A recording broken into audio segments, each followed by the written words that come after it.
Hoy vamos a hablar de los países más ricos del mundo, pero en los países más ricos del mundo la pobreza sigue siendo pues la principal preocupación, quizá no de los que gobiernan esos países, pero sí de los pueblos. Y nosotros pues vemos sorprendidos y con atención la pobreza sigue subiendo en Estados Unidos, en el Reino Unido, en Europa o en la Unión Europea.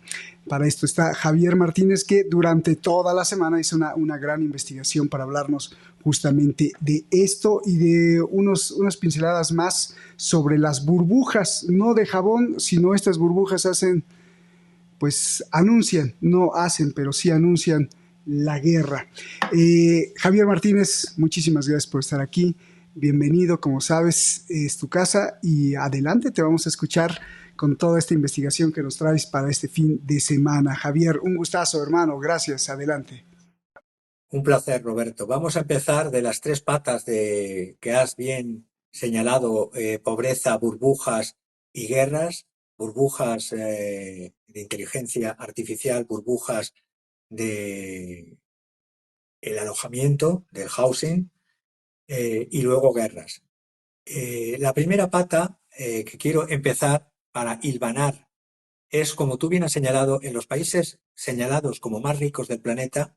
Nadie se preocupa de este incremento monstruoso y además con datos oficiales y también de analistas y de estrategas y gestores de cartera financiera, como con quien voy a empezar, Michael Green, que es estratega jefe y gestor de cartera de la empresa Simplify Asset Management.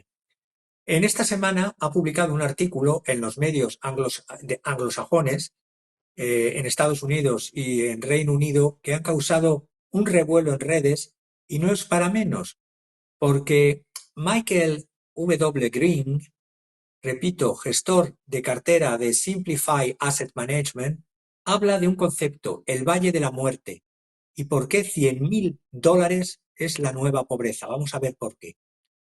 Resulta que, como dice Green, el mecanismo por el que se detecta el nivel de pobreza en los Estados Unidos es y está obsoleto. Y la gente más pobre es quien lo dice y las visiones como la que estás mostrando son muestras evidentes. El concepto de pobreza en las estadísticas en Estados Unidos hay un concepto que se complementa con otro concepto. Está el concepto de OPM, Official Poverty Measure, la medida de pobreza oficial, y la complementación está en la SPM, Supplemental Poverty Measure, o medida de pobreza suplementaria.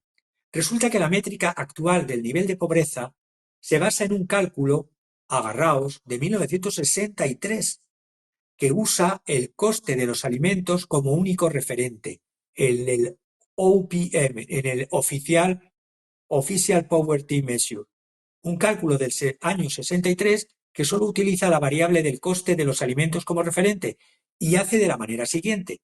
Se coge el gasto de la cesta de la compra de una familia y se multiplica por 3. Por ejemplo, en el año pasado, en el año 2024, la cesta mínima de comida para una familia de 4 personas era de unos $10.400 al año.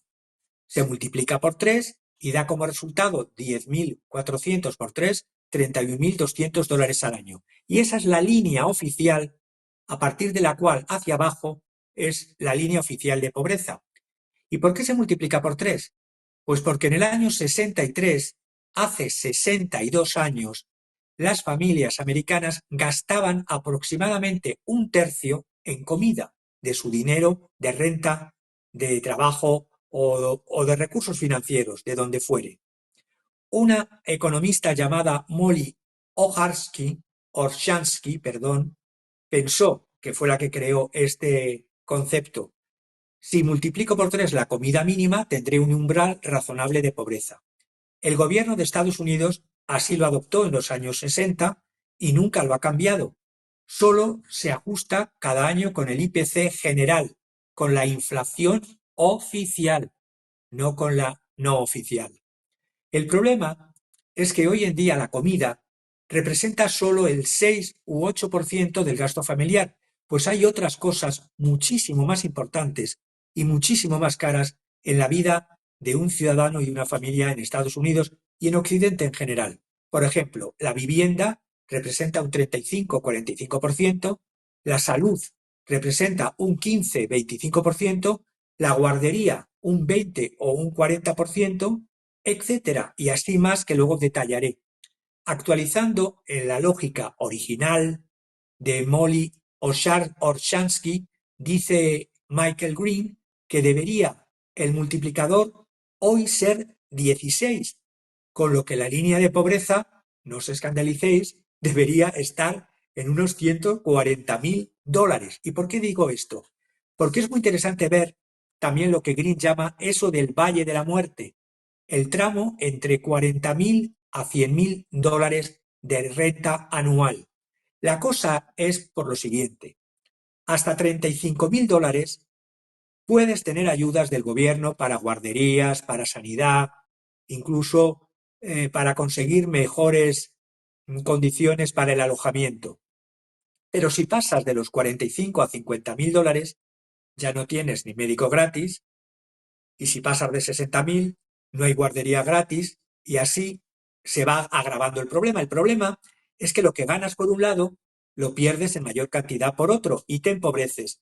Green resume que estas métricas defectuosas han creado una ilusión óptica de prosperidad y por eso se está destruyendo la clase media. Se está disfrazando a gran parte de la clase media como el nuevo segmento de trabajadores pobres. Esta discrepancia, según el autor, es la fuente principal de la fragilidad económica y de la frustración social en Estados Unidos. Solo resaltar que en el año 1963, Molly Orshansky, economista de la Administración del Seguro Social, observó que las familias, para calcular ese porcentaje, gastaban aproximadamente un tercio de sus ingresos en comestibles y marcó la línea de pobreza del año 65 hasta hoy. Entonces la vivienda era más barata. Una familia podía alquilar un apartamento decente o comprar una casa con un solo ingreso que le proporcionaban los empleadores, la atención médica, y costaba la atención médica relativamente poco. Por ejemplo, la cobertura en los años 60 de Blue Cross rondaba los $10 al mes. El cuidado infantil no existía realmente como mercado de guarderías y de cuidados infantiles en los años 60. Las madres se quedaban en casa y además la familia ayudaba o los vecinos ayudaban, que probablemente tenían también alguien en su casa y cuidaban a los hijos de sus compañeros, amigos, nietos o sobrinos. Los coches eran asequibles, más que ahora, aunque propensos a más averías, y las matrículas universitarias podían cubrirse con un trabajo de verano. El problema, la conclusión práctica, quiero hacer un resumen para España también. La línea oficial dice que una familia en España de 4 personas está fuera de la pobreza si tiene una renta de 22.234 euros al año, es decir, 1.853 euros al mes, teniendo en cuenta que hoy hay por debajo de 1.000 euros muchísimos salarios. Pero la mayoría de familias con 2 sueldos medios, por ejemplo, 1.600 euros netos cada uno, daría 38.400 euros netos al año. Siguen sintiéndose también en el límite de la pobreza. ¿Por qué? Porque sus gastos reales están mucho más cerca de los 60.000, 80.000 netos que del umbral oficial. En ciudades como Madrid, Barcelona, Bilbao o Palma, el umbral realista para vivir sin agobios también sería lo que dice el analista Green, similar a Estados Unidos, aquí en euros. Él pone el Valle de la Muerte para España y muchos países europeos en 100.000, 120.000 euros brutos, muy parecido al cálculo de Green de 140.000 dólares en Estados Unidos. En resumen y final, la línea de pobreza oficial española y la de Estados Unidos también es un indicador muy obsoleto y muy bajo, igual que la de Estados Unidos, que critica el artículo de Green. Sirve para estadísticas europeas, pero no refleja el coste real de criar una familia y participar en la sociedad actual. Oye, ¿y tú cómo ves cómo puedes medir? Es que suena muy feo. ¿Cómo puedes medir a la gente pobre? O sea, porque es por la incapacidad de que pueda comprar cosas o es por la incapacidad de que no puede siquiera tener las cuestiones básicas como salud. Pero hay gente que tiene salud, o sea, que tiene sistema de salud, pero el sistema de salud está para llorar. Entonces, ahí hay conflictos para medir la pobreza? Aunque luego lo voy a detallar porque me he ido al informe del Congreso, de la Biblioteca del Congreso de Estados Unidos, y un informe de 44 páginas para hacerlo ameno. Aquí lo he resumido en tres. Se toman muchas variables y se hacen en base a encuestas, y las encuestas tienen también una fiabilidad. Generalmente el que es más pobre, salvo que sea un pobre manifiesto y un homeless en la calle, no le gusta a nadie declarar su estado de limitaciones y de pobreza. Es decir, la pobreza es mayor de la que se declara, porque a nadie le gusta parecer pobre. Vivimos en una sociedad tras los años 60, 70 y 80 y casi una parte de los 90 de sociedad del consumo, en la cual todo parecía poder comprarse y todo parecía poder disfrutarse, a una sociedad del subconsumo y del mal vivir frente al buen vivir. Entonces, aparte de encuestas, también hay medidas, el índice coeficiente Gini, que en base a una serie de necesidades que tiene una persona, un ser humano que cubrir, cuál es la comida, es la primera, comer y beber es una de las necesidades básicas. El coste de los alimentos ya sabemos cómo está. Luego está el coste de cuidados médicos. Cuidados médicos cuando una seguridad social no atiende en citas médicas a una enfermedad, y cuando lo que era un grano se convierte en un melanoma y un melanoma se convierte en un carcinoma y un carcinoma se convierte en una metástasis, cuando tienes ya la cita para que te vean en primera cita, y eso es en el sistema público.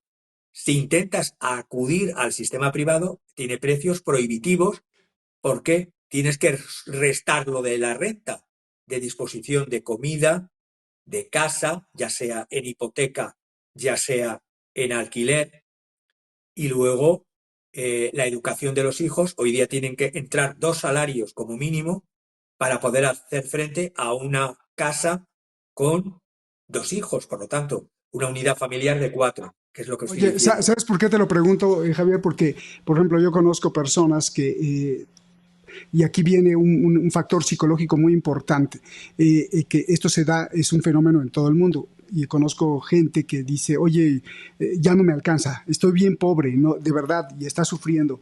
Pero pues yo le digo, oye, pero tienes un coche, sí, sí, pero no es del año. Oye, pero tienes casa, o sea, y tienes y te bañas con agua, te duchas con agua caliente y tienes pues todo. Sí, sí, pero es que no me alcanza. No. Entonces, ahí hay un factor psicológico porque esto se repite incluso en clase media, media alta, ¿no? Que no les alcanza, se sienten pobres, se sienten que están. Ese es uno. Dos, y creo que esta es muy importante. Pero, por ejemplo, esta fotografía es de gente pobre creo que en el Reino Unido, en países de primer mundo. Entonces, una persona que viera desde México o desde Perú o desde Ecuador, dirían, oye, estos son los pobres, mira, tienen unas chamarras o unas chaquetas que pues ya las quisiera yo. Todos traen carreola para sus bebés y para los niños. Yo no tengo para cargar a mi niño, tengo mi carreola, ¿no? Y además no se ven mal vestidos, ¿no? A comparación de cómo se vestirían en nuestros países. Oye, pues ya quisiera yo ser pobre, ¿no? A ver, esos dos factores creo que son muy importantes, ¿no? Porque nos están viendo mucha gente que es hispanohablante y la mayoría está en los países de Latinoamérica. Entonces, cuando hablamos de pobreza, van a decir, a ver, vente para acá para que veas cuál es la pobreza, ¿no? Perdón, Javier. Pérdida de poder adquisitivo y de recursos, de poder mantenerse una persona, y a partir de ahí hacia abajo la pendiente hasta el homeless, que el que no tiene ni agua, ni ducha caliente, ni tiene comida, porque no tiene ni techo y no tiene carro y no tiene coche. Entonces, es un proceso de degradación.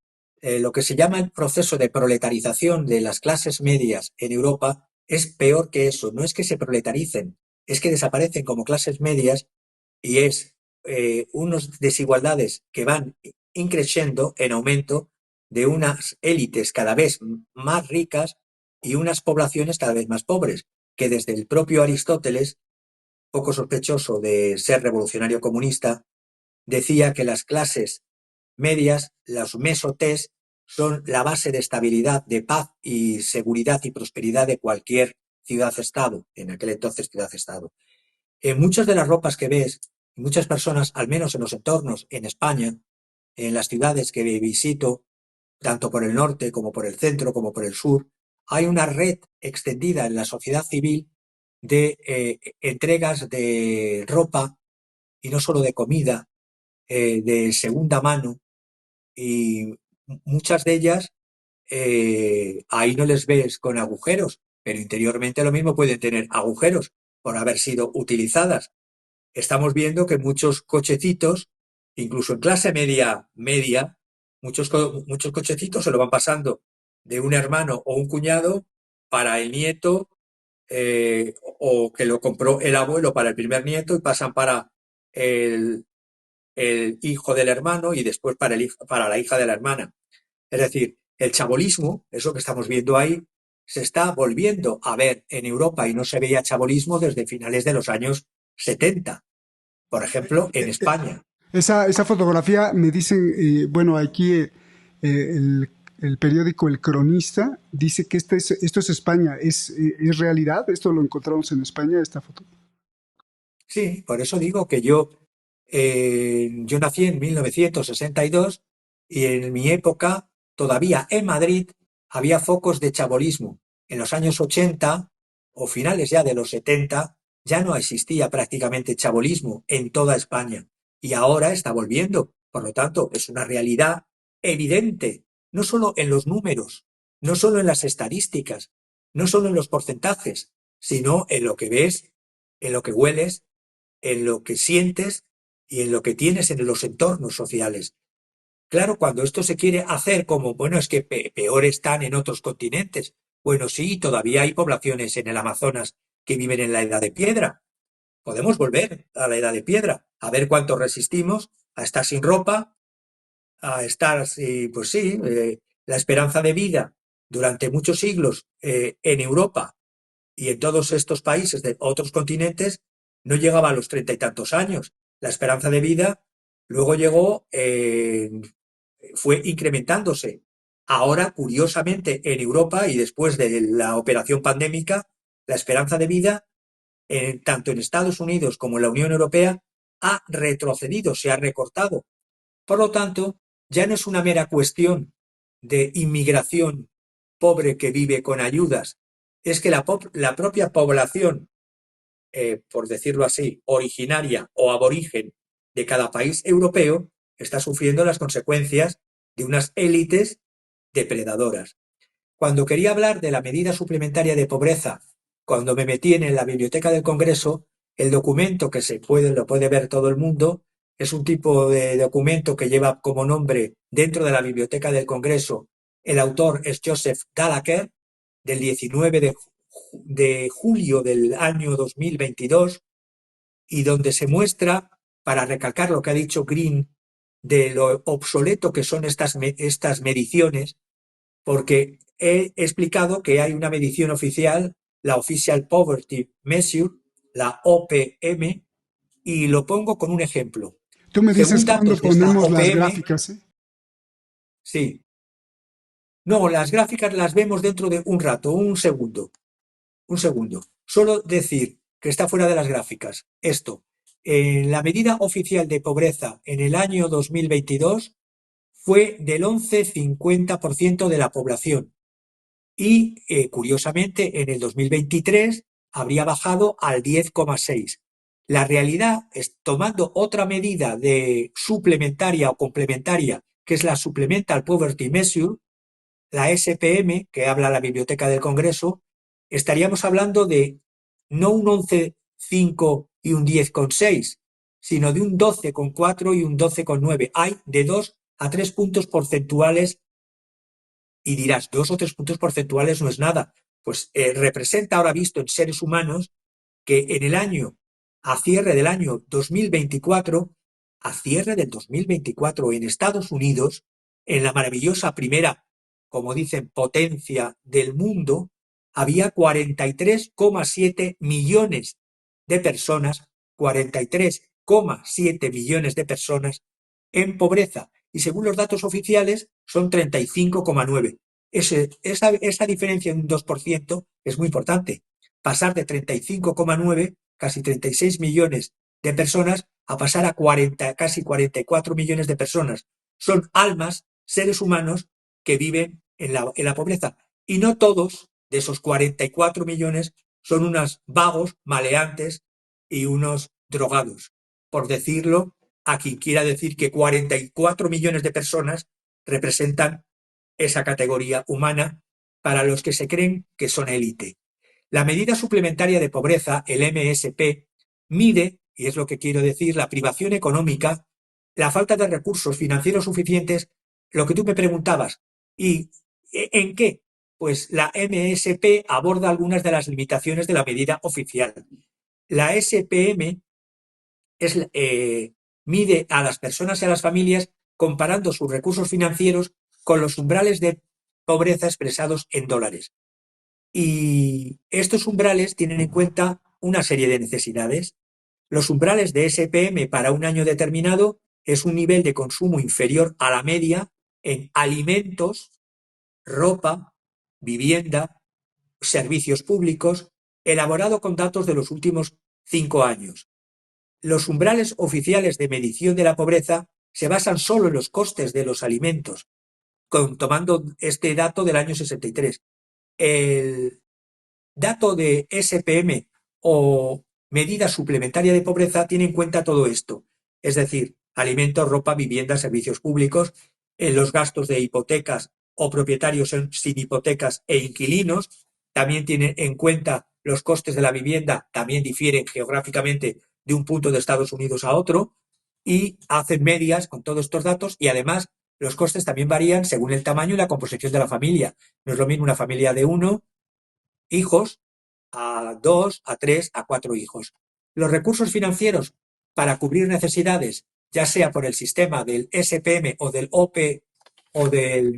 OPM, como medida oficial, en el SPM se realizan ajustes adicionales y se considera una gama más amplia de recursos. Repito, y voy terminando, para ver las gráficas. El SPM incluye subsidios de alimentación y vivienda para contrarrestar, utiliza los ingresos después de impuestos federales frente a la oficial, que son los ingresos monetarios antes de impuestos, y también algunos tipos de gastos, como los gastos médicos de bolsillo, las primas de seguro médico, los copagos médicos y medicamentos de venta libre, la manutención infantil pagada fuera del hogar, los gastos laborales como cuidado de infantil, el coste del transporte, porque claro, o tienes un coche o vas en transporte público, pero el transporte no es gratis.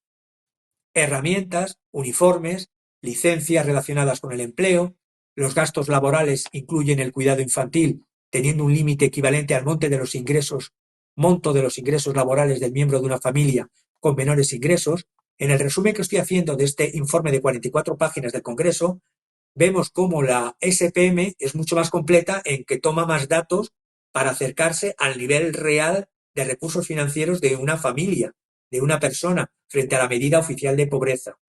Una familia también hay que ver si es el matrimonio solo, si son personas emparentadas por nacimiento dentro de ese grupo familiar, o por matrimonio o por adopción, y cuántos miembros viven de esa, no solamente los de sangre, sino los acogidos.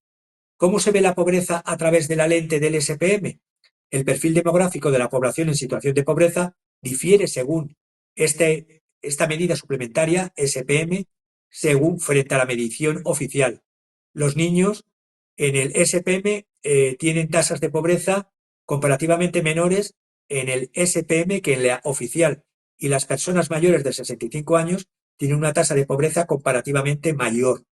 El SPM incluye créditos fiscales, prestaciones en especie que ayudan a las familias con hijos, lo que, en efecto, aumenta la medición de los ingresos familiares. Ahí lo que estamos viendo es, en concreto, eh, es la pobreza. Ese es uno de los gráficos. No, este gráfico es del Congreso de 2028. Justamente de lo que estoy comentando del informe del Congreso. Sí, es Sí, verdad, el SPM, el suplementario, las la medida medidas, de pobreza suplementaria. sí, sí. Pero Que ya claro, ponme tus gráficos cuando digas. que como yo he comentado, era el 12,4, en el 2023 12,9, porque esos son datos del año 21 y del año 22. En el cierre del año 2024 está cercano al 13% ya, por eso son prácticamente 44 millones de personas, ese 13%, según los datos del SPM, porque la Biblioteca del Congreso lo tiene actualizado a 2022. Es decir, les importa poco en el Congreso las mediciones reales de la pobreza, porque como bien estáis viendo, esos datos son del 2021, 2022, 2021, 2022. El porcentaje que di al principio era al cierre del 2024 del 12,9 y me atrevo a decir, sin tener el dato, que los cierres del año 2025 superarán el 13% y por lo tanto los 44 millones de personas.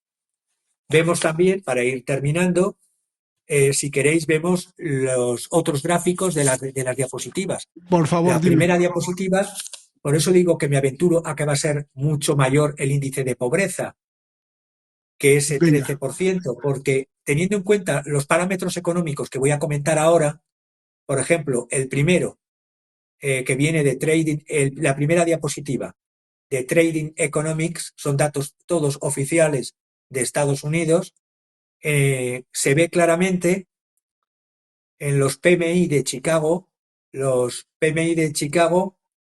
que es la diapositiva esta, el Chicago Business Barometer, el índice de compras de, de las industrias manufactureras, el PMI de Chicago ha caído en el mes de noviembre al 36,3%, su peor dato desde el año 2009, excluyendo el experimento COVID. El Chicago Business Barometer y su índice manufacturero es esta primera diapositiva, donde vemos que por 24ª vez, que en lecturas consecutivas, los umbrales de los precios manufactureros a través de los índices de los supply managers, es decir, de los que se encargan de hacer las compras para la fabricación, se está reduciendo a niveles por debajo del 50%. ¿Por qué es importante todo lo que esté por debajo del 50%? Ya he dicho que está en el mes de noviembre en el 36,3%. En septiembre estaba en el 40,6%. En octubre subió al 43,8%. Todo lo que se acerque y supere el 50% es que la economía va bien. Todo lo que baje del 50% es que la economía va mal. Y estamos viendo que en noviembre ha caído al 36,3%. ¿Por qué? Porque el PMI manufacturero estadounidense preliminar, que lo saca Standard Poor's Global, ha caído a el global, no solamente el de Chicago, que refleja el de Chicago, que es el que ha tenido la mayor caída. Pero es que el global está en un 51,9 rampante en todo Estados Unidos, a fecha noviembre de este año. Su nivel más bajo en el global, no en el de Chicago, en 4 meses. El de Chicago lleva así desde 24, la 24ª lectura que he hecho en estos meses, en 24 meses. Su nivel más bajo, en cambio, en el global de Estados Unidos es el 51,9, diréis, está por encima del 50. Es bajísimo, está rozando 51,9 y cayendo, en comparación con los previos y las previsiones que se hacían que superaría o llegaría al 52%. Repito, todo lo que esté por debajo del 50 malo. La siguiente gráfica, bueno, antes de la siguiente gráfica, con esa que estábamos viendo, ¿por qué la manufactura, los trabajos industriales de Estados Unidos se está desacelerando en noviembre? Pues debido a los altos precios, frenan a los gestores de compras, frenan la demanda. Hay un crecimiento más lento de los pedidos, hay un incremento en los fabricantes de los precios, luego influye en los mercados, la confianza del consumidor se debilita en noviembre, mientras persiste una ansiedad por los altos precios, y esta desaceleración de la actividad en fábricas en Estados Unidos, fundamentalmente, aparte de la estructura económica y del debilitamiento progresivo de la estructura económica desde la crisis 2007-2008, se debe incrementado todavía más por el incremento de los precios, por los aranceles a las importaciones que ha restringido la demanda. La diapositiva siguiente es el otro parámetro que hay que tener en cuenta, es decir, los PMI, los precios los precios medios de los pedidos de las manufacturas, cómo se han ido reduciendo. Se va reduciendo, por ejemplo, la fabricación.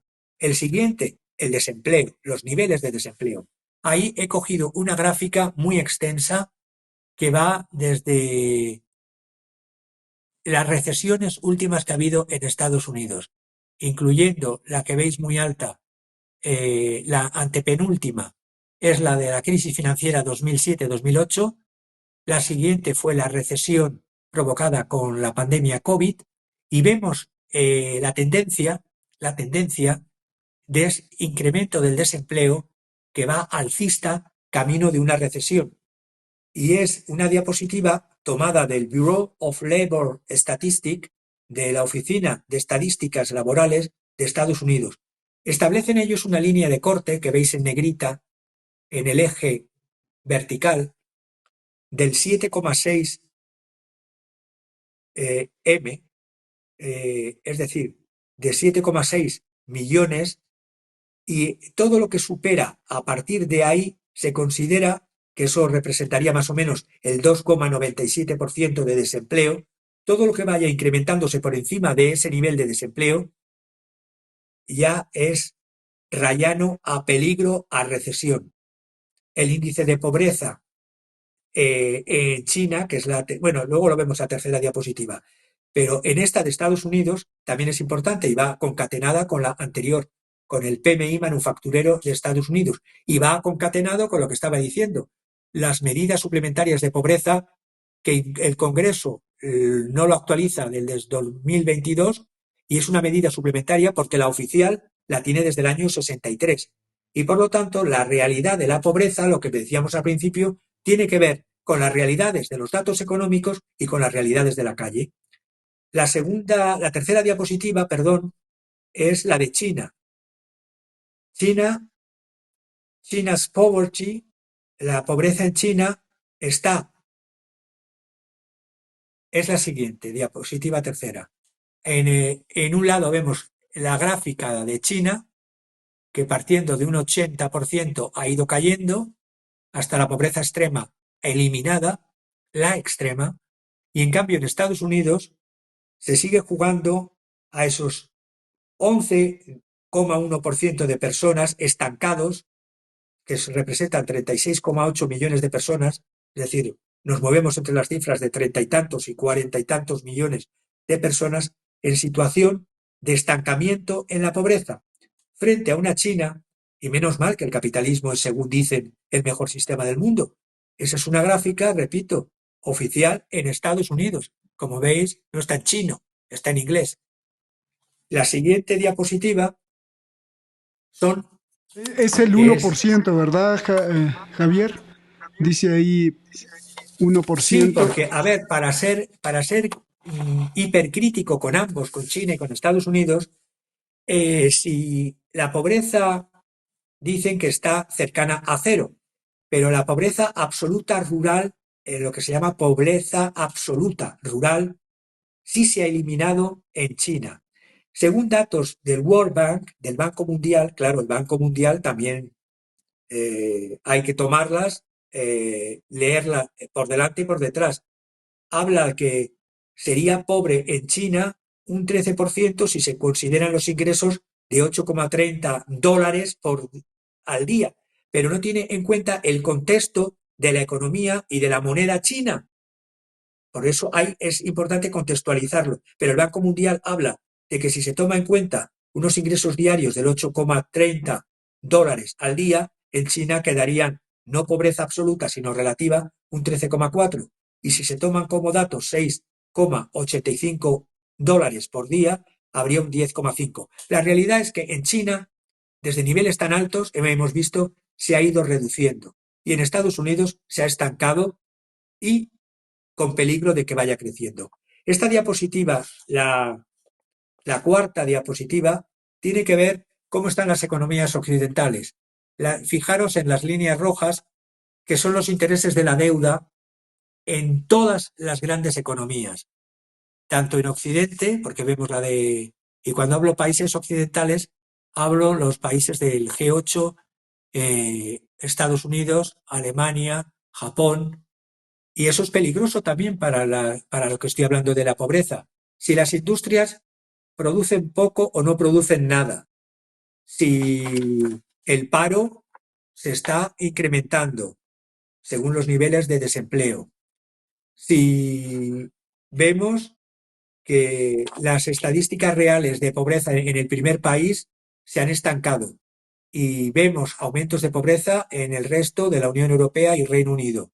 Si vemos luego que lo que debe la deuda pública y los intereses de la deuda suben en todas las grandes economías, estamos haciendo una bomba de relojería.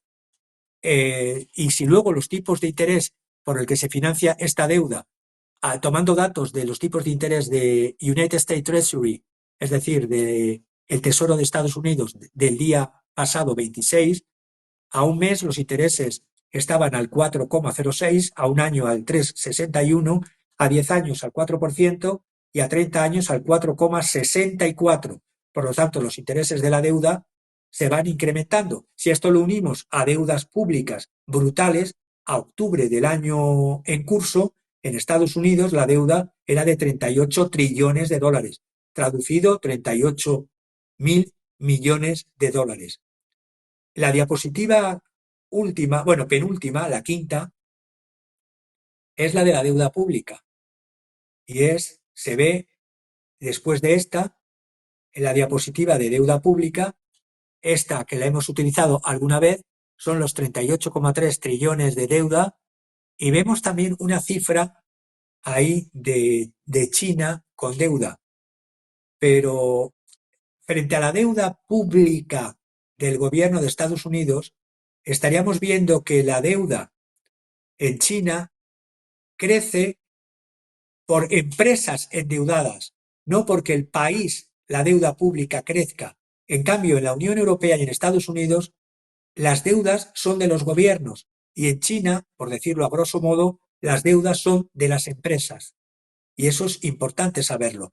Y he tomado una sexta diapositiva para afirmar lo que estoy diciendo, que las deudas no financieras en China crecen más que sus ingresos, pero en cambio las deudas en la Unión Europea, Reino Unido y Estados Unidos son de los gobiernos y por lo tanto comprometen al país. Es la diapositiva sexta que se manejaría a la par que esta otra, que es de deuda pública, esos 18,7 millones en China. En China vemos, frente a, vemos Estados Unidos, no, esta diapositiva no es. Esta diapositiva tenía que ver fundamentalmente con los precios, exactamente, esa es. China, la deuda no financiera en China crece más que sus ingresos. En China, las empresas más endeudadas lo están que en la Unión Europea y que en Estados Unidos, donde en la Unión Europea, Reino Unido y Estados Unidos, quienes están endeudados son los gobiernos, los que pueden hacer las políticas para lo que se avecina. En cambio, tienen las manos más todavía indispuestas para poder revertir la tendencia y encima se enfrascan, como se han enfrascado hasta ahora, sobre todo en la Unión Europea, que siguen persistiendo en el error de la economía de guerra, en endeudarse en armamento, que claro, que como no les da ya para justificarlo de ninguna de las maneras económicamente hablando, lo sacan de las mediciones de deuda y dicen que los gastos en armamento y los gastos en defensa no son deuda pública. Entonces, ¿qué son?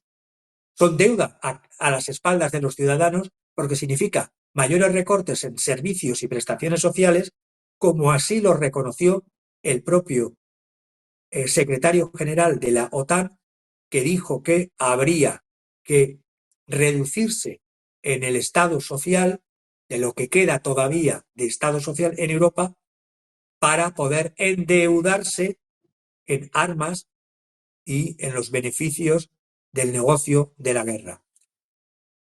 Y vamos a las burbujas. En el apartado de las burbujas tiene que ver muy mucho también tanto la burbuja armamentística como la burbuja de inteligencia artificial y la burbuja que en el tema de las viviendas. También he tomado a otro economista, analista, en este caso de la revista Fortune, un artículo de estos días pasados, de un economista estratega global de la compañía bancaria Société Générale de Banque, y le hacían una entrevista en la revista Fortune. En la revista Fortune del 23 de noviembre de este mismo año. Este analista fue quien predijo, Albert Edwards, la burbuja.com en los años 90 y dice ahora nuevamente que los estadounidenses están haciendo oídos sordos a las advertencias sobre la IA y se avecina una crisis peor que la de 2008. Albert Edwards es el francoestratega global de Société Générale. Predice, está convencido, a pesar de declararse un pesimista permanente, un Überbear en las estrategias de inversión están los bull, los que crean o apuestan por las alzas, los analistas bull, toro, y los analistas bear, osos. Él se declara un Überbear, un superoso, es decir, un pesimista permanente, pero acertó cuando predijo la caída de la burbuja.com y ahora está diciendo por activa y por pasiva que el mercado bursátil actual en Estados Unidos, impulsado en gran medida por la tecnología y la inteligencia artificial, ahí está Albert Edwards, está experimentando una peligrosa burbuja. Société Générale, no obstante, dice que no opina igual que su estadista, pero que mantiene la visión de su estadista porque lo utiliza como una alternativa. Si falla lo que dicen los otros analistas, siempre tienen al pesimista. Bueno, estas son todas las sociedades y todas las compañías bancarias, siempre tienen al optimista y al pesimista. Pero este hombre acertó en lo de las burbujas, la burbuja.com.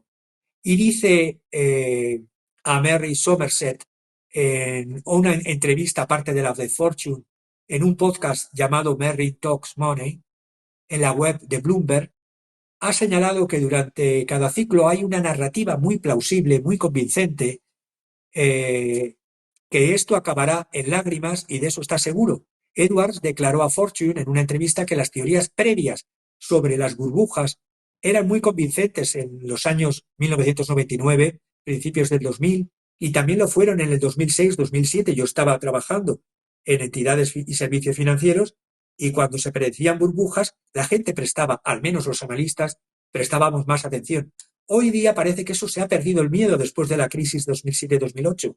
En cada ocasión, el aumento de los mercados y las inflaciones de los mercados hacen que se deje de hablar de burbujas, porque por una parte los clientes se enfadan, dice, cuando repites lo mismo una y otra vez. Y si a veces te equivocas, entonces la gente, cuando te atrapa una burbuja, la gente simplemente no quiere escuchar, porque está ganando mucho dinero con la especulación. Edwards es conocido como un estratega de mercado muy bajista que ha hecho predicciones dramáticas y de alto perfil. Ese es el bear. A menudo advirtiendo sobre grandes caídas y recesiones del mercado de valores. Su trayectoria incluye la famosa predicción de la burbuja.com. también predijo, y no tuvo el acierto, una caída del 75% en el índice Standard Poor's 500 desde los picos tras la crisis financiera del 2008. No cayó tanto, después de la caída del 2008, que fue brutal. Cuando el New York Times perfiló a Edwards en el 2010 como un analista risueño y que va con deportivas Birkenstocks, realmente es muy realista, a mi parecer. Yo le sigo y hay muchos que le están siguiendo ahora. Edwards insiste en que hay paralelismos actuales entre la burbuja del Nasdaq a finales de los 90, donde existían valoraciones extremadamente altas en el sector tecnológico, con algunas empresas de Estados Unidos cotizando a más de 30 veces sus beneficios futuros. Es que no se basan en el análisis fundamental, sino en el análisis gráfico y en la especulación, justificadas por convincentes narrativas de crecimiento y crecimiento de 30% por encima de sus propios beneficios. Al igual que en el sector de las TMT, tecnología, medios de comunicación y telecomunicaciones, se atrajo una inversión de capital enorme, a veces desperdiciada, en los años 90. Y Edwards está argumentando que este entusiasmo está ahora mismo igual. Pero existen dos diferencias clave. Por una parte, el detonante faltante y el riesgo de fusión. Me explico. Según Fortune, dice Edwards, en ciclos anteriores, el catalizador del estallido de una burbuja solía ser el ciclo de ajuste de la autoridad monetaria. Es decir, la Reserva Federal subía los tipos y exponía la efervescencia del mercado. Esta vez, con la bajada de los tipos por parte de la Fed, este detonante brilla por su ausencia.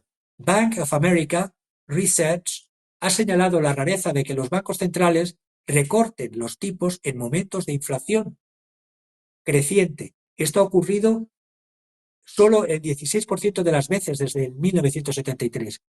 Bank of America, no obstante, ha publicado en el mes de agosto, y lo ha vuelto a publicar, una nota hablando de fantasmas del 2007. Y no son los gospel y los teatros, sino fantasmas de una crisis similar a la del 2007. Y en lugar de endurecer las políticas monetarias, la Fed se alejará del endurecimiento cuantitativo y adoptará probablemente, y yo lo creo también, otra vez la flexibilización cuantitativa, las llamadas quantitative easing. Y muy pronto los problemas en los mercados de repos, ahora explico lo que es repo muy rápido, es de Estados Unidos, otro fantasma de la gran recesión. La propia Fed publicó un informe técnico en el año 2021 sobre las emisiones de repos. Repos son las adquisiciones temporales de valores del tesoro. La emisión de un repo es un acuerdo de recompra por parte de la autoridad del tesoro con el compromiso de recomprarlo a un precio más alto del que lo está vendiendo. Se está incrementando, por lo tanto, la deuda y incrementando burbuja. La Standing Repo Facility es el mecanismo, por lo tanto, de la Fed que hace permanentemente estos últimos meses, hace uso y abuso del mecanismo de los repos y está teniendo récords. Y este hombre señala que aparte de que la Fed no tiene ahora la voluntad del endurecimiento de políticas monetarias, es decir, endurecimiento cuantitativo, sino de políticas flexibilización cuantitativas, es decir, de extender dinero a expuertas, sino que además está el problema del estallido de estas políticas agresivas en cuanto a repo. Y lo ve como una importante vulnerabilidad del mercado de repos estadounidenses. Se dispararon a partir del 2019 y haría que el eventual estallido, si estallara ahora, fuese más perjudicial la crisis que la de 2007-2008. Lo más preocupante de la burbuja de inteligencia artificial, dijo Edwards a Fortune, palabras de Edwards, es cuanto más dependiente es la economía de este tema, no solo por las inversiones empresariales que impulsan el crecimiento, sino también por el hecho de que el crecimiento del consumo está siendo dominado mucho más de lo normal por el quintil superior. ¿Qué es el quintil superior? Como los pobres y la clase media cada vez es más pobre, quienes están jugando a estos experimentos, por así decirlo, especulativos, es el porcentaje del quintil superior de la población más rico. Los estadounidenses más ricos, que invierten fuertemente en acciones, está impulsando más la economía que durante burbujas anteriores, lo que representa una proporción mayor del consumo. Así que la economía, si se quiere, es más vulnerable que en el colapso del año 1987.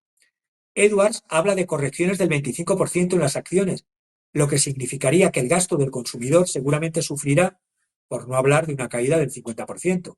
Edwards declaró a la entrevista no de Fortune, sino a la de Bloomberg, que le preocupaba la amplia participación de inversores minoristas que se habrían visto arrastrados al mercado, alentados a simplemente comprar en las caídas.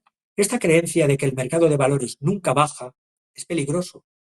Para los que hemos sido asesores de inversión conservadores, siempre hemos dicho cuidado a perder todo vuestro patrimonio, sobre todo cuando estáis disponiendo de más del 33% de vuestra renta a valores de riesgo, de alto riesgo.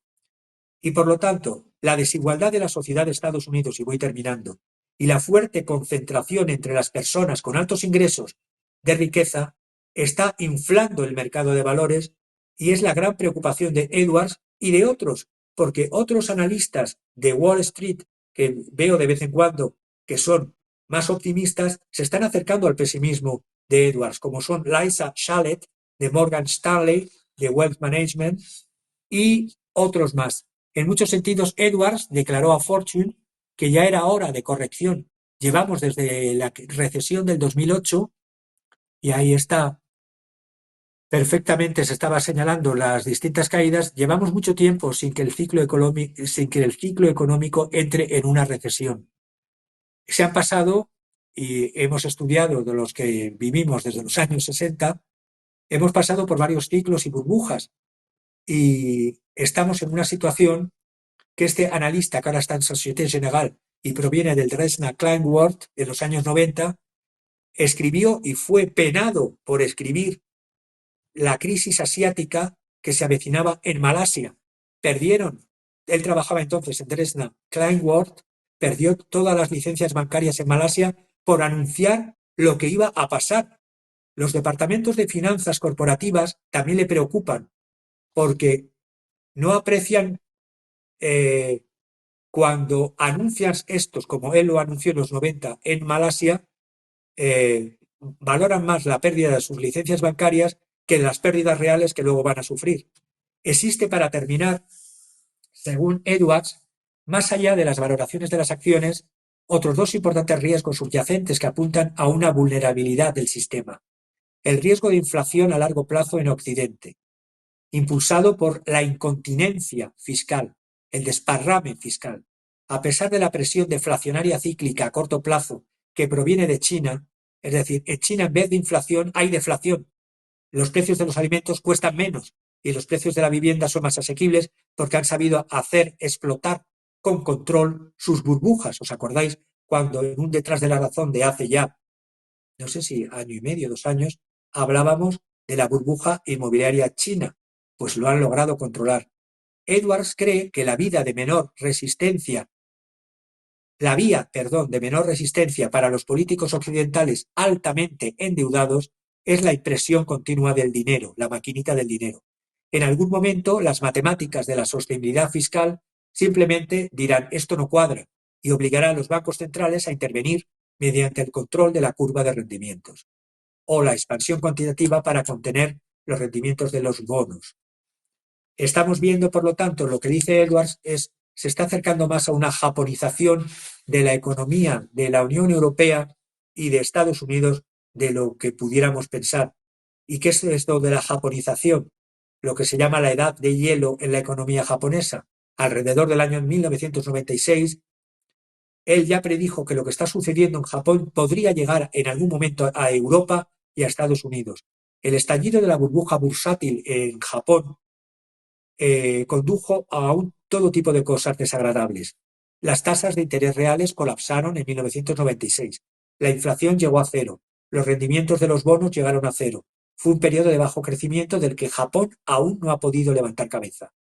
La diferencia con los Estados Unidos es que la japonización en realidad comenzó a suceder realmente hace 25 años, en el 2000, y fue con el estallido de la burbuja.com que Edwards anunció, porque la relación se rompió entre la economía y los precios de los activos cuando la Reserva Federal comenzó a tirar y a tirar dinero con las políticas de expansivas, las llamadas quantitative easing. Los Estados Unidos han estado esencialmente viviendo en una burbuja 25 años, desde el año 2000, y está a punto de estallar en cualquier momento. Puede ser este mes, puede ser mañana, puede ser a principios del año que viene, porque, bueno, el objetivo final, no hay ganas de reducir los déficits. Si volvemos a implementar la expansión cuantitativa, que es lo que estarían dispuestos a hacer los políticos, si estalla esta burbuja, la única solución es más expansión cuantitativa y entonces terminaremos con una inflación peor que la del año 2022. Y luego, para terminar, hay otras burbujas en ciernes, la burbuja inmobiliaria. ¿Por qué otras burbujas se han desinflado en términos de ratio de beneficios del precio de la vivienda, pero Estados Unidos sigue estancado en la valoración máxima o cerca de ella? Es un gesto que demuestra por qué Edwards es tan respetado, a pesar de su reputación de disco rayado y de pesimista. En un artículo en Bloomberg Opinion del 2018, el legendario expresidente de la Reserva Federal, Paul Volcker, destripó la Reserva Federal justo antes de morir. El banquero central mató la inflación en la década de los 80. Argumentó que la política monetaria laxa, es decir, descontrolada, de la era moderna era un grave error de juicio. Básicamente era como patear la lata por el camino. Y también, y ya si termino sobre este tema, Edwards habla en esta entrevista en Fortune sobre el otro peligro, es el del capital privado, es el venture capital, una clase de activo que se ha beneficiado enormemente en los años de caída de los rendimientos de los bonos y del apalancamiento. ¿Cuáles han sido las ventajas del capital privado? Su tratamiento fiscal y el hecho de que no tiene que ajustarse al valor de mercado, por lo que no es muy volátil. Sin embargo, el sector está altamente apalancado, es que está con un nivel de deuda brutal. Y si el entorno global se transformase en un mercado bajista secular para los bonos del Tesoro, afirmó que esto sería un problema importante. Y ya han empezado a salir empresas de este tipo, lo que llaman en Estados Unidos las cucarachas del crédito. Y como dijo el director ejecutivo de JP Morgan Chase, Jamie Dimon, cuando sale una cucaracha, no es que solo haya una cucaracha, van a salir más cucarachas. Y a este análisis de este Edwards se suman, aparte de quien he citado, Mohamed El-Erian de Yahoo Finance Invest y Jeffrey Gumlach, el rey de los bonos, que no son pesimistas, pero que se ajustan a lo que está diciendo Edwards en cuanto al peligro de las burbujas, y termino con la parte de las burbujas. Y Muy- el último punto era el de la mm. guerra. Bueno, si quieres preguntarme sobre las burbujas. No, adelante, que la conexión con la guerra está muy interesante para que no se Sí, nos porque alargue. generalmente en la historia, cuando hay burbujas y hay problemas graves económicos que han creado las burbujas y los especuladores y las malas políticas, suelen terminar en guerra. Eso al menos en la Primera Guerra Mundial, en la Segunda Guerra Mundial, y esperemos que un poco de neurona quede todavía en la cabeza de algún político para que esto no suceda. Porque estamos viendo, y aquí traigo un informe de un general de división retirado de español, Rafael Dávila Álvarez, nació en el año 47 y tiene un libro muy bueno sobre el nuevo arte de la guerra, teoría, orígenes y futuro de los conflictos bélicos, del año 2022. Habla de, no os he pasado el último mapa de la situación en Ucrania y del ultimátum que dio Trump, que vencía el jueves ayer, y las reacciones que está pasando en Ucrania, las negaciones a la realidad por parte del presidente Zelensky, el parece que sí, pero no, y la Unión Europea envalentonada en ir a la guerra. Y este general de división retirado español, le voy a citar, porque qué mejor que hablar de la guerra de un general de división experimentado, en este caso español. Habla de Ucrania y habla de que se debate un acuerdo de paz. Las condiciones son muy duras para Ucrania. Parece una capitulación en toda regla. Trump dio solo unos días, es decir, hasta ayer, para que Zelensky aceptase un plan trazado desde Alaska.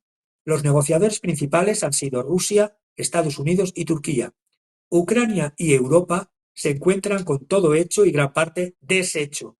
Ahora, y lo dice un general español, esta mezquina Europa mete su patita en la negociación como si a ellos, en cerca de 4 años, les hubiera interesado la paz. Ahí está él, el general Dávila.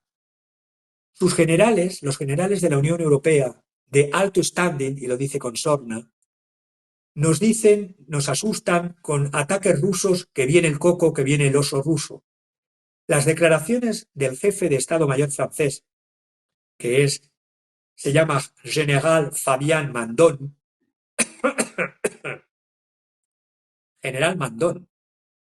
El general Mandon, que cobra neto en torno a 10.500 euros al mes y que tiene, no sé si 3 o 4 hijos con una española, casado con española, es el que ha dicho en Francia, hace unos días, hace unas horas, que Francia y los franceses deben de estar dispuestos a perder a sus hijos. Bueno, pues que dé ejemplo, general Mandon, y ponga a sus hijos en primera línea del frente, en primera línea de guerra. Porque para predicar eso, como la von der Leyen, cuando la preguntaron hace unos años, al principio del conflicto en Ucrania, cuando iba incrementando la tensión para que hubiese más guerra y más fondos para Ucrania, fondos que hoy día el FBI, la CIA y otras instituciones de Estados Unidos por mandato de Trump están investigando dónde han ido a parar estos fondos. Y ha habido hace unas horas la dimisión del hombre de confianza, o mejor dicho, cardenal Gris, que comentábamos la semana pasada, o cardenal Green, cardenal verde, ha dimitido antes de entrar en este programa, ha dimitido y todo se está acelerando en la descomposición ucraniana. Las declaraciones del jefe de Estado Mayor francés pidiendo esta barbaridad, diciendo que va a haber un ataque ruso a Europa y un ataque chino a Taiwán, dice el general español que deberían ser revisadas y corregidas, que es un abuso de posición inaceptable y además sin fundamento, y lo dice un general español, inaceptable meter miedo desde quien manda en las armas y dispone de armas nucleares como Francia. Parece que ha sido dirigido por la política y no, y esto lo digo yo, por una estrategia de un experto militar. Dice el artículo del general Dávila, ¿qué va a ocurrir? Es muy duro, pero los finales de cualquier guerra son consecuencia de que uno la gana y otro la pierde. Siempre surge la misma pregunta. Para llegar a esto, ¿no podíamos haber evitado tantas muertes? Yo lo vengo diciendo desde el inicio de la operación militar especial y he estado en este programa y se pueden consultar todas las tomas de posición con datos y declaraciones que he ido haciendo a lo largo de estos últimos 4 años. Pero bueno, parece que la razón tarde o temprano tiene que llegar. La paz llegará. La paz llegará, dice el general Dávila. Se acepte uno u otro plan. Los rescoldos del enfrentamiento, eso sí, tardarán mucho tiempo en apagarse de manera definitiva. Hemos visto cómo empezó como una guerra civil, y es una guerra civil entre eslavos. 3 años de guerra no se olvidan tan pronto, y muchos combatientes vagarán de un lado a otro preguntándose el porqué. No sabrán si son héroes o culpables, y pronto hasta su nación se olvidará de ellos. Mendigarán soldados vencedores y vencidos. El paso a la delincuencia y a organizar bandas armadas está ya descrito por Maquiavelo. Está claro que esta guerra debe terminar y que se impone una paz. Alguno dirá que no a cualquier precio, es cierto, pero también lo es el fracaso que supone mantener un estado de guerra durante 4 años sin el más mínimo atisbo de paz. ¿Servirá esta paz para que otros aprendan que invadir otro país sale gratis? Es pronto para saber cómo evolucionará la situación, pero esta guerra ya iba camino de convertirse en un holocausto imparable y de consecuencias inimaginables. Habrá que parar la guerra. ¿Se logrará? Trump, Europa y sobre todo Ucrania valoran la situación y en breve habrá respuesta. Me adelanto sin más datos que a la intuición. La paz está a las puertas, dice el general Dávila, y llegará en Navidad o en Año Nuevo. Ojalá, general Dávila. Y termino, no voy a leer todo su artículo, que es extenso, sobre la falsa amenaza que se pregunta el general Dávila, ¿atacará Rusia a Europa? Y dice verdades como puños. Europa se encuentra en una situación que de alguna manera es también una derrota política y debe cuidar la parte militar. La OTAN es un juguete roto que deberá plantearse su futuro para reconvertirse, si se reconvierte, en algo eficaz y creíble. Convendría dejar las cosas claras y no dejarse engañar por diagnósticos que en nada reflejan la realidad de guerra. El constante anuncio de que Rusia en breve o a medio plazo va a atacar Europa es simplemente falso, dice el general Dávila. Europa se extingue después de una historia de permanente guerra y una cultura que se desvanece por renuncia a su maternidad. Ahora se ha convertido en mentirosa como un niño asustado ante la indefensión en la que se encuentra. Europa sola ante el mundo, alimentada, cuidada, abrigada y mimada de repente, se encuentra con que papá y mamá ya no están. Llora y grita, se desespera, no encuentra el bastón donde apoyarse. Estados Unidos tiene que atender otros asuntos. Le nacen nuevos hijos que requieren su atención. El gas no llega a Europa de Rusia y China. Solo está interesada en el comercio. El mundo desprecia una cultura que no lo era tanto como lo fue la cultura sumeria, la cultura egipcia, la cultura griega, etcétera, etcétera. ¿Quién ha creído a estos europeos de hoy día? No merecen ni una guerra. Mejor ocupemos sus tierras ahora que abren las puertas, porque no tienen quien las trabaje. Europa ya está vieja y le ha crecido demasiado la soberbia. Su grito de guerra llega tarde y solo es un intento de retardar su desaparición. Y termino diciendo, sin armas, sin defensa, sin ejércitos, sin moral, sin filosofía, sin gas, sin petróleo, sin chips, sin europeos, sin futuro. Quo vadis Europa, y esto lo digo yo, cortando el artículo maravilloso del general que se puede leer, Rusia no va a atacar a Europa. Y vamos al cuadro. Pues genial, gracias Javier. Quo vadis, ¿a dónde vas en latín, no? Eh, y pues a dónde vamos. Ojalá que por desesperación no caigan en lo peor que es la guerra. Bien, porque ahí nadie gana. ¿Qué nos traes de obra, Javier? Pues no he logrado encontrar al autor. Cada vez que busco obras en la web, la inteligencia artificial, y lo digo entre comillas, ni es tan inteligente y es muy artificial.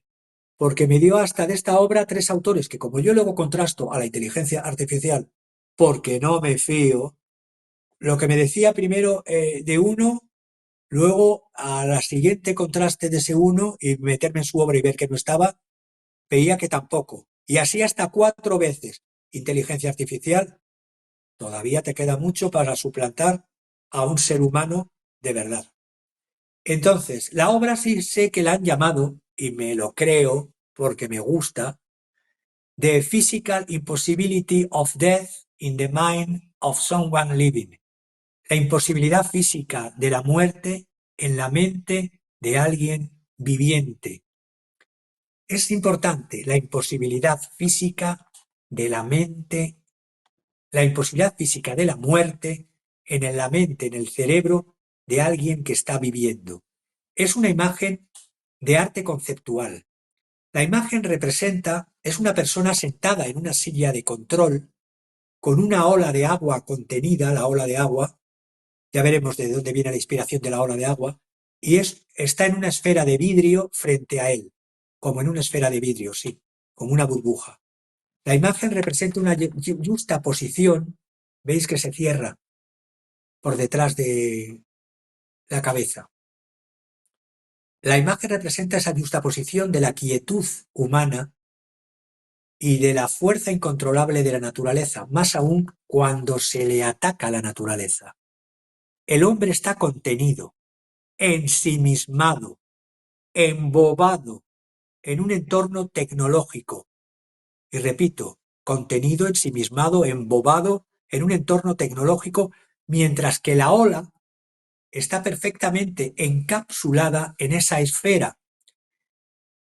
La versión de la ola, el tema de la gran ola, tiene que ver con una ola que se representa en Japón desde el año 1831 por un artista, Kazushika Kasai, del año 1831, que es, si lo miráis en internet, es la gran ola de Kanagawa. Es una técnica silográfica japonesa. Pues bien, el artista, quien lo haya hecho, porque la inteligencia artificial no me ha sabido decir, ha tomado la representación icónica de la silografía japonesa de la gran ola de Kanagawa y lo que ha hecho es ponerla en un sujeto que representa muy bien la posmodernidad actual. Esa es la ola, justamente. ¿Veis que ha tomado, según yo lo he podido ver, ha tomado parte de la icónica silografía japonesa, la parte de la ola creciente, y ha metido en una fotocomposición, en arte conceptual, el sillón del sujeto y luego esa situación de quietud, contenido, ensimismado, embobado en esa burbuja tecnológica, en esa silla que parece una silla de juegos o de videojuegos. Esta versión específica parece ser una interpretación, por lo tanto, de una obra de arte inspirada en un concepto, contener lo incontrolable. ¿Por qué lo he querido traer aquí? Porque solo tenemos control sobre nuestras conductas, la de cada uno de nosotros, y no todos. Hay muchas cosas que escapan a nuestra voluntad y por lo tanto deberíamos aceptar lo inalterable y no tratar de controlar lo incontrolable, pero lo incontrolable natural, lo que produce la naturaleza, el universo, que es incontrolable. Pero en cambio y en contraste, frente a estar ensimismados, contenidos, embobados en los entornos tecnológicos que nos hacen vivir, tendríamos que luchar contra quienes intentan o quieren provocar un cambio maligno con todas sus fuerzas y posibilidades, atacando la vida y atacando no solo la vida humana, la vida animal y la vida de la naturaleza con guerras, porque eso sí es desencadenar lo incontrolable. Pero hay dos maneras de luchar contra lo incontrolable. Contra lo incontrolable natural tienes que aceptarlo, pero contra lo incontrolable provocado por los humanos, por una élite paranoica y perversa de humanos en el mando, mientras que el ciudadano que sufriría esa ola cuando se rompa la burbuja, por eso he querido traerlo con la burbuja que he estado hablando también hoy, es una postura dual la que tenemos que tomar ante los daños que vienen de la naturaleza o los cambios de la naturaleza, lo incontrolable. Debemos de aceptar lo que es inalterable y aceptar el cambio. Pero quienes quieren provocar cambios malignos atacando al ser humano, a la naturaleza en sí, hay que rebelarse y hay que intentar no que provoquen, sino parar para que no provoquen y desencadenen lo que ya sí sería incontrolable e incontrolable para todos. Pero ahí tenemos al individuo, y termino, sentado en esa silla, embobado, ensimismado, contenido en su entorno tecnológico, mientras que ve la ola como una diversión, o como un pasatiempo, o como una imagen, no como una realidad. Y la realidad es que las olas estallan como los estallidos de burbujas y todavía más como los estallidos de una bomba nuclear. Vámonos, pero no a la guerra, sino a la cascada de burbujas, pero de esperanza, ¿no? Para cerrar, porque sí, está dantesco, está dramático, pero muy importante entenderlo, sobre todo en este juego de pobrezas, ¿no? En este juego de burbujas y en este juego de apariencias para salvarse diría mi abuelita, para salvarse el pellejo, o sea, para salvarse uno mismo, porque finalmente las burbujas, como pasó con Lehman Brothers en 2008, pues quienes se beneficiaron fueron ellos mismos, como pasa en cualquier parte del mundo cuando hay una bancarrota, un quiebre, pues los más millonarios se benefician casi siempre. Bueno, Javier, muchísimas gracias, te agradecemos mucho por traernos toda esta radiografía, mapografía que hiciste de la situación económica, financiera de los países más ricos del mundo, que sin duda cualquier decisión que pase ahí, pues nos afecta a todos los países del planeta. Javier, gracias y te mandamos un abrazo gigante. Gracias, gracias por esta gran labor y por esta copiosa investigación que siempre haces. Nos vemos. Y a ti que nos ves en cualquier parte del mundo, pues muchas gracias también, siempre por estar aquí en Detrás de la Razón. Nos vemos. Hasta la próxima.